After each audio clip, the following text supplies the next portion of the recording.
po yung pinuntahan na ni Ice, siguro si Bossing. Nakita mo yung tandem ng dalawa, yung pagmamahal at yung respeto ni Ice kay Bossing.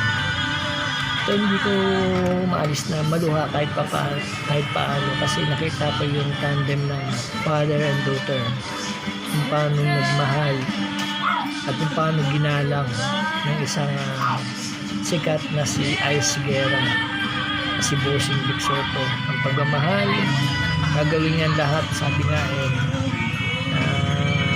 mabigyan ng kasiyahan si Bossing. Ayan, nagdamit siya ng pambabae.